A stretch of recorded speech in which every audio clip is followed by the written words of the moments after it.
Late October 1887, and the Colorado high country already whispered of winter. Cole Blackwood sat astride his black stallion, surveying 10,000 acres of timberland he'd purchased sight unseen. At 42, he'd built an empire on calculated risks and emotional distance. The pine forest stretched before him like a fortress, dark, dense, profitable. Then he saw them. An old man swung an axe with methodical precision. Beside him, an elderly woman stacked split logs, her movements slow but determined. They worked his land without permission, without apology. Cole dismounted, boots crunching frost-brittle grass. "You're on private property," he said, voice flat as a deed of sale.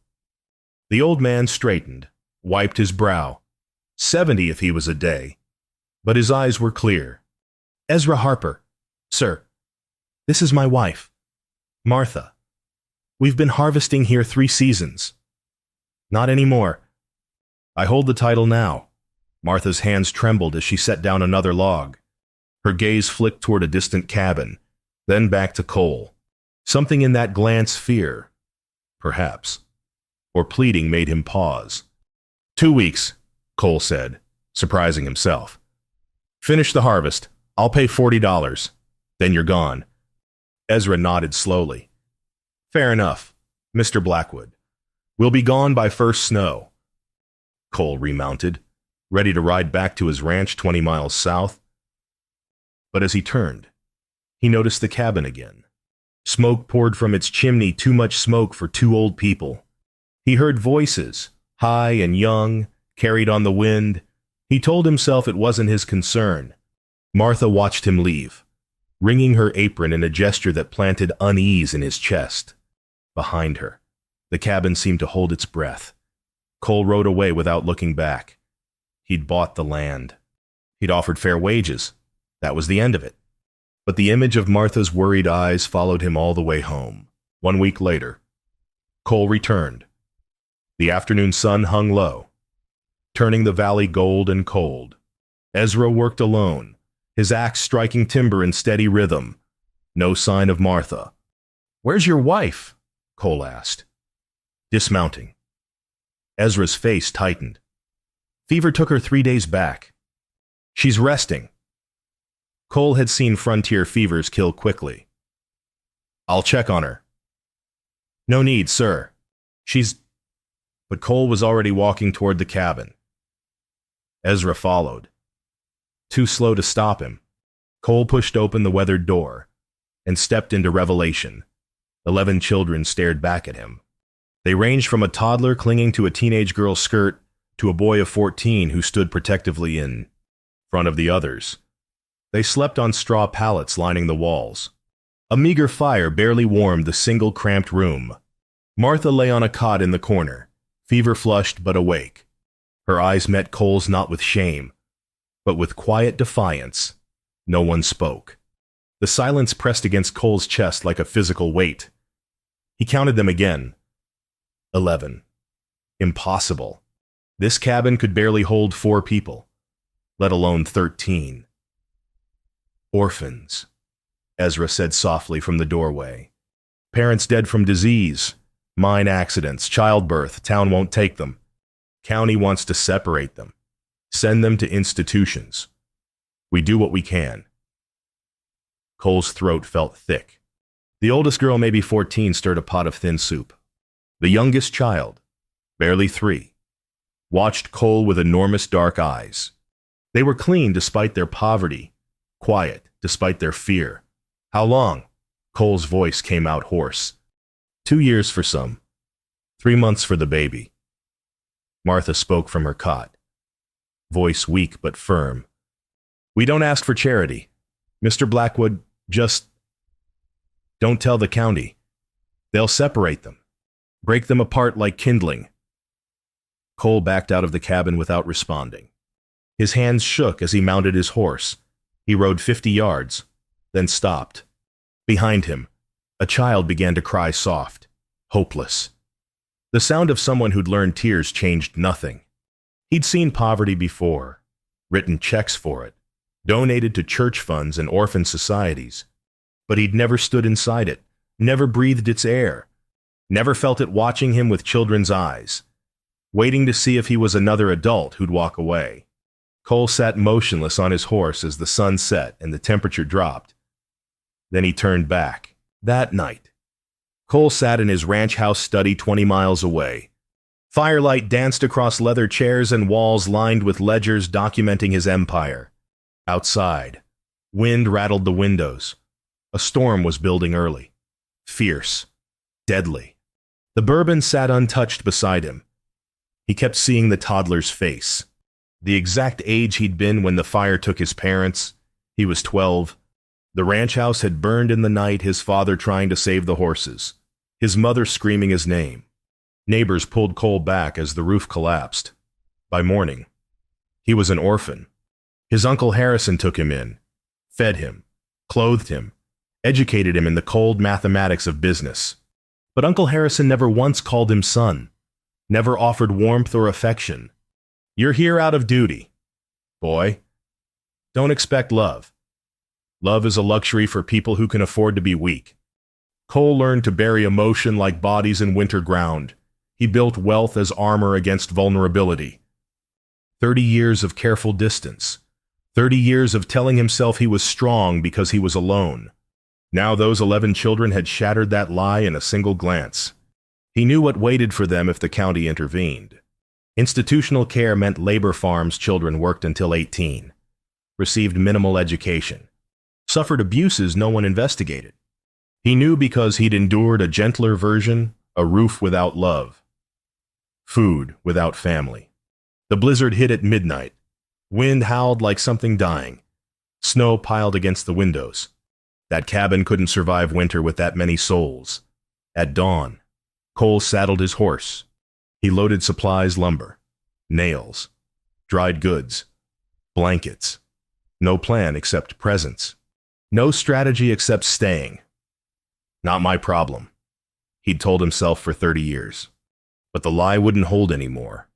He'd been 12 once, watching adults walk away. Watching them choose comfort over courage, he wouldn't be another one who left. If that cabin was going to stand through winter, it needed more than wages. It needed a carpenter. And maybe though the thought terrified him, it needed a father. Cole rode into the storm, toward 11 children who'd learned not to hope. This time, he wasn't leaving. 3 weeks later, the valley had transformed. Cole's expensive coat hung on a nail beside Ezra's patched jacket. Lumber stacks surrounded the cabin. New walls rose against the sky. The millionaire and the farmer swung hammers in rhythm, breath clouding the cold air. For 21 days, Cole had stayed, and the children had stopped flinching when he moved. Daniel, 14, and Joseph, 11, worked alongside them now. Cole showed them how to measure cuts, drive nails straight, test joints for strength. They worked in shy silence, testing whether he'd vanish like morning frost.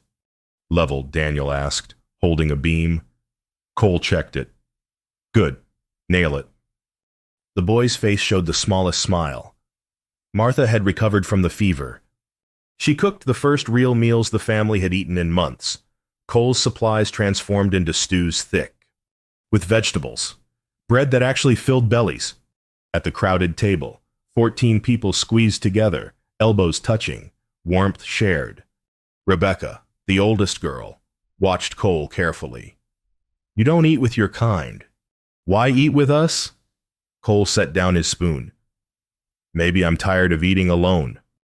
She studied him a long moment, then nodded. A test passed. That afternoon, Samuel, the 3-year-old, began following Cole like a shadow. When Cole sat to rest, the boy climbed into his lap without asking permission. Cole froze. 30 years since anyone had touched him with simple affection. 30 years of careful distance shattered by a child's trust. He awkwardly patted Samuel's head. The boy settled against his chest and fell asleep. Martha smiled from the doorway. He knows good people. That night, Cole couldn't sleep. He lay in his bedroll by the fire, listening to the children breathe in the darkness. His hands remembered skills his father had taught him 40 years ago. He found a piece of scrap wood and his knife. By dawn, He'd carved a small horse, rough but recognizable, smoothed enough not to hurt small hands. Samuel found it beside his pallet when he woke. His eyes went wide. Mine. Cole's throat felt tight. Yeah, boy, yours. You stay. The question hung in the air. Every child in the room had stopped moving, waiting for his answer. Cole met Rebecca's eyes across the cabin. She'd asked him the same question, without words, every day for 3 weeks. For now, he said. It wasn't enough, but it was honest. The next morning, all 11 children lined up outside, waiting to help with construction. Joseph handed Cole a nail without being asked. Rebecca nodded approval. They decided to trust him. Now he had to decide if he could trust himself not to fail them. Early December, and the cabin had grown. New walls enclosed a second room. The roof no longer leaked. The hearth Martha cooked at was twice its original size. The structure that had barely held 2 now sheltered 14. Evening fell soft as prayer. Snow drifted past the windows. Inside, lamplight glowed warm. The children gathered around the fire, some mending clothes, some practicing letters on slates Cole had bought, the youngest one simply leaning against Martha's knees. For the first time in 2 years, Ezra and Martha looked like they might sleep without fear. After the children went to bed, Martha poured coffee for the 3 adults. Her hands no longer shook. Mr. Blackwood, she said quietly, there's things you should know. Cole waited. We're not legal guardians. We have no rights to these children. 2 years ago, the county tried to take them, separate them to different institutions. We fled in the night with what we could carry. Her voice steadied. Those places, they break children. We've seen it. We'd rather hide than hand them over, Ezra added. We're squatters on what was free land. Now it's your land, and we're criminals in the county's eyes. Cole had suspected as much. What happens if they find you? They take the children. Send them separately won't keep siblings together. And we'd likely face charges for kidnapping, even though we saved them from starvation. The fire crackled. Outside, wind whispered through pine trees. I'll look into it, Cole said. There has to be a legal way. But even as he spoke, doubt gnawed at him. He'd built his fortune in part by knowing how law worked, and law rarely sided with the poor against institutions. The next morning, a telegram arrived from town. Cole read it twice, face hardening. His business partner, Raymond Tate, demanded Cole finalize the land sale to a mining company. Triple profit. The deal required evicting all squatters. Deadline 2 weeks. Cole stared at the paper. His empire or this family, his reputation or these children, he couldn't have both.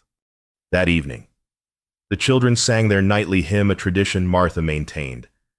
Come thou fount of every blessing. Their voices, thin but pure, filled the cabin with something Cole couldn't name. He hadn't prayed since he was 12, hadn't set foot in a church since his parents' funeral, but sitting there, surrounded by orphans singing about grace. Something cracked inside his chest. Rebecca met his eyes across the fire. She was too young to look so old, too scarred to trust easily. You don't have to stay, she said quietly. Words meant for him alone. But if you do, stay for real. We've had enough of people who leave. The hymn ended. The children filed off to bed.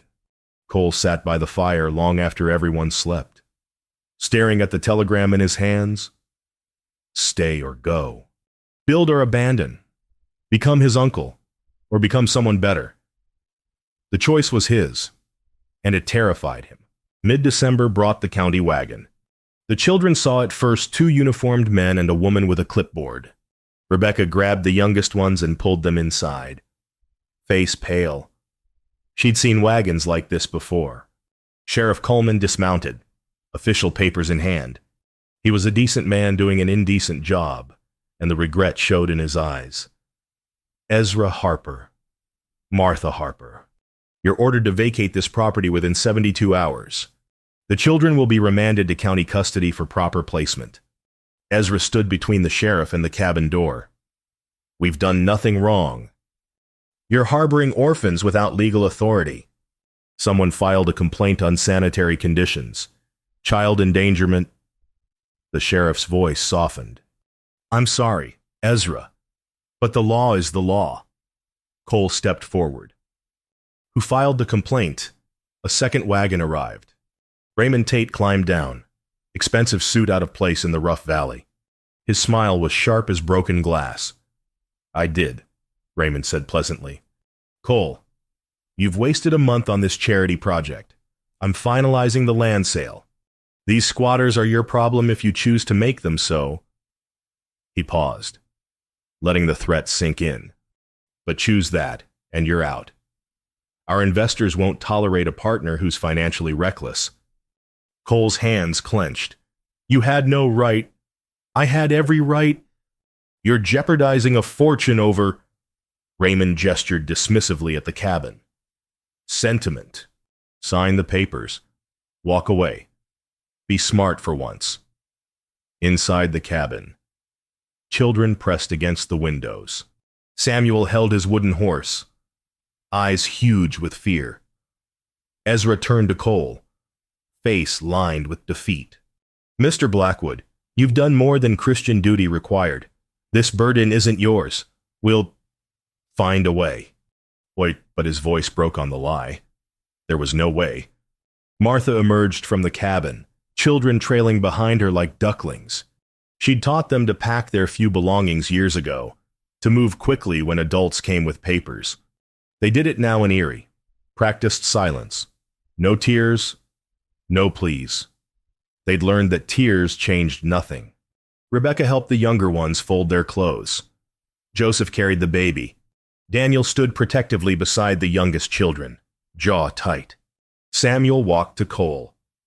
Wooden horse clutched in small hands. He held it up, offering it back. Cole couldn't speak, couldn't move. Give me until morning. He finally said to Raymond, I'll have an answer then. Raymond smiled. Wise choice. Cole mounted his horse. From the cabin doorway, Samuel watched him go. Martha turned away, shoulders shaking. The children had learned this truth young adults leave. They always do, even the kind ones. Only Rebecca kept watching until Cole disappeared over the ridge. Her face was unreadable, but her hands were clenched white-knuckled at her sides. She'd warned him, don't stay unless you mean it. And now he was proving her right. The hotel room in town mocked Cole with its luxury, velvet chairs, imported whiskey, a bed softer than any orphan had ever touched. He sat in darkness, unsigned papers on the desk, seeing Samuel's face in every shadow. The numbers were clear, sign, and he kept everything fortune, reputation, comfortable isolation. Refuse. And he lost it all in a legal battle he couldn't win. He'd spent 30 years building this empire. Everything he'd worked for, sacrificed for, protected at the cost of connection. Cole stood, stared at his reflection in the mirror. Expensive suit, graying temples, cold eyes. He looked exactly like Uncle Harrison. The realization hit like a fist to the chest. He'd become the man who'd made his own childhood a prison. Wealthy, powerful, emotionally dead. He'd chosen safety over love for 3 decades and called it strength. The orphans' faces haunted him. Samuel's trust, Rebecca's warning, the practiced silence of children who'd learned not to hope. At midnight, Cole walked to the town cemetery. Snow fell soft and steady. He found his parents' graves untended for decades, markers weathered almost smooth. He knelt in the snow. Pa. His voice cracked. I forgot what you taught me. Family means showing up, staying, not running when it costs something. The words came faster. 30 years of silence breaking like a dam. I've been alone so long I convinced myself it was strength, but it was cowardice. I was 12 when I lost you. And I never stopped being that scared boy who decided love hurt too much to risk. Tears froze on his cheeks, but those children, they're me, every one of them. And if I walk away, I'm no different from everyone who walked away from me. He wept then for his parents, for his lost childhood, for 30 years of self-protection that had left him hollow. Dawn found him at a lawyer's office, then the land office, then the bank. By noon, he'd signed away his fortune not to Raymond, but into an irrevocable trust, the Blackwood Harper Orphanage, with Ezra and Martha as licensed directors, funded by liquidating his assets, legal, permanent, untouchable. The lawyer stared at him. "Mr. Blackwood, this trust is permanent. You cannot undo it. You'll have almost nothing left." Cole's hand didn't shake as he signed. "Then I'll finally have what matters." He'd been an orphan at 12. He'd be one again at 42, but this time by choice. And he wouldn't be alone. Cole rode back to the cabin at dawn. The children watched from the window, confused. He'd left. He came back. Adults didn't do that. Samuel ran out into the snow, wooden horse held high. Cole dismounted, knelt in the drifts. For the first time in 30 years, he opened his arms. The boy crashed into him, small body shaking with sobs. Then the others came: Joseph, Daniel, even Rebecca, tears streaming down her face. "I'm staying," Cole said, voice rough. "Forever, all of us. We're family now." Martha stood in the doorway, hands over her mouth. Ezra's shoulders shook with silent tears. The county wagon would come again. But this time, Cole had papers stronger than their threats. This time he wasn't leaving. Sheriff Coleman returned at noon with the county clerk and a wagon to remove the children. He found Cole Blackwood standing on the new porch, 14 souls behind him, and a lawyer with papers that stopped him cold. Cole handed over the documents. The Blackwood Harper Orphanage is now a legally recognized institution, funded by an irrevocable endowment. Ezra and Martha Harper are licensed directors. This property is held in perpetual trust for the care of orphaned children. The sheriff read slowly, then looked up. "This is legitimate. Every signature, every seal. Try to evict them, and you'll answer to federal law." The clerk examined the papers, face reddening. "Who authorized?" "I did, with my own money and my own land." Cole's voice carried across the yard. "You want to take these children, get a federal judge. Good luck with that." Raymond Tate arrived moments later, face purple with rage. "You can't do this. Our partnership is dissolved. Read page 7.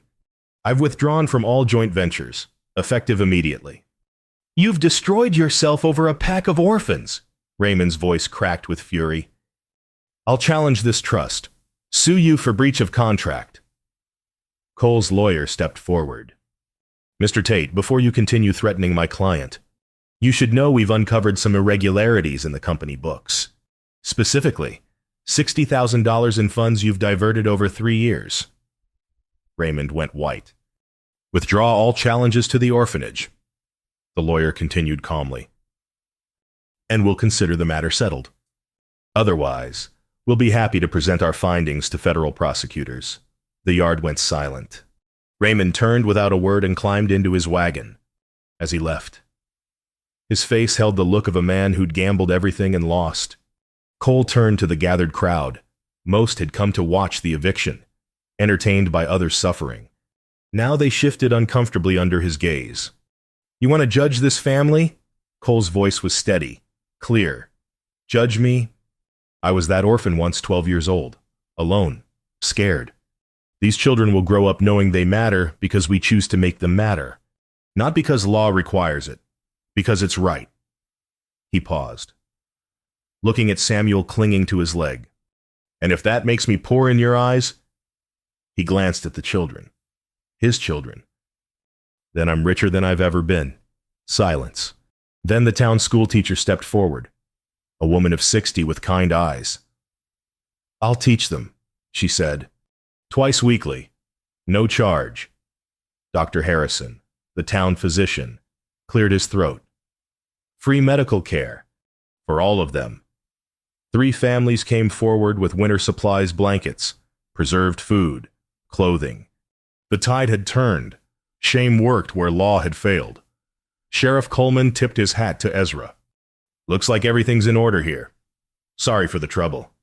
As the crowd dispersed, Ezra and Martha worked with Cole to hang a carved wooden sign above the door, Blackwood Harper Orphanage. Est 1887. Every child matters. Samuel sat on Cole's shoulders, helping hammer the final nail. The cabin that had been a hiding place was now a home with a name, and roots strong enough to weather any storm. Spring arrived like a promise kept. Late April 1888, and the valley exploded with wildflowers. Apple trees Cole had planted in March now showed tiny blossoms. The orphanage, expanded with a schoolroom wing and larger sleeping quarters, stood solid against the mountain backdrop. Children's laughter echoed through the valley, a sound that had been absent for too long. 17 children now called the Blackwood Harper Orphanage home. Word had spread through the territory that no child would be turned away through the hard winter. 6 more had arrived, brought by relatives who couldn't care for them, or found half frozen on county roads. Ezra taught farming. Martha ran the household with gentle efficiency. The older children attended town school 3 days a week. The younger ones learned letters and numbers from the volunteer teacher. And Cole Blackwood, millionaire turned pauper, lived in a small room attached to the main house, wearing work clothes patched by Martha's hands, eating meals crowded with elbows and laughter. He was lean from labor, graying at the temples, but his eyes were alive in a way they'd never been during his empire days. That afternoon, he taught the older boys ranching skills on the small property he'd kept just enough land to run a modest herd. Daniel and Joseph rode alongside him now, confident in the saddle, calling him sir but meaning something closer to father. Samuel, now 4, still carried the wooden horse everywhere. He'd named it Courage. Papa Cole, he called the name, had stuck months ago. Despite Cole's initial protests, "Can Courage ride with you?" Cole's throat tightened, as it did every time he heard that word. Papa. He'd never thought he'd answer to it. Course he can. Samuel. That evening, a stagecoach arrived. A boy of 12 climbed down, thin and hollow-eyed, carrying a single bag. The driver explained mining accident 3 weeks ago. Both parents dead, no family to claim him. The county had been ready to send him to an institution, but someone remembered the orphanage. The boy stood frozen in the yard, terrified. Cole recognized that face, had seen it in his own mirror decades ago. He approached slowly, knelt in the dirt to meet the boy's eyes. "What's your name?" "Son." "Thomas." Barely a whisper.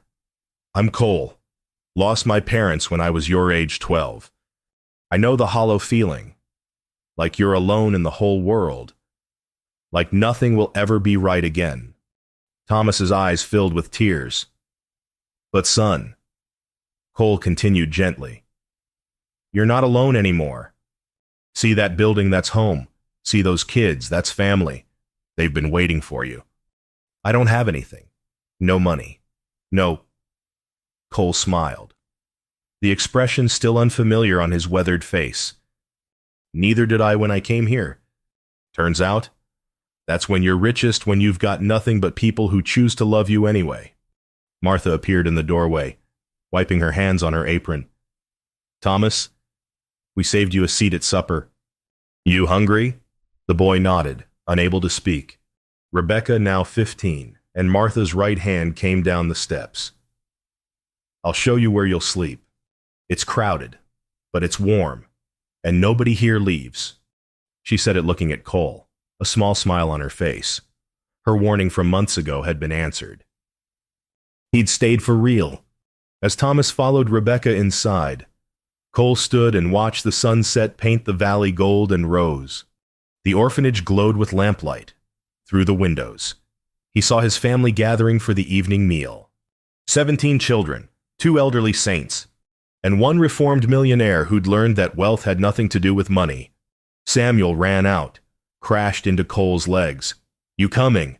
Papa Mama Martha says Grace is getting cold." Cole laughed, a sound that still surprised him with its ease. "Can't have that."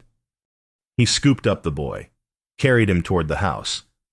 Through the doorway, he saw Thomas hesitantly taking a seat at the crowded table. Joseph was explaining something.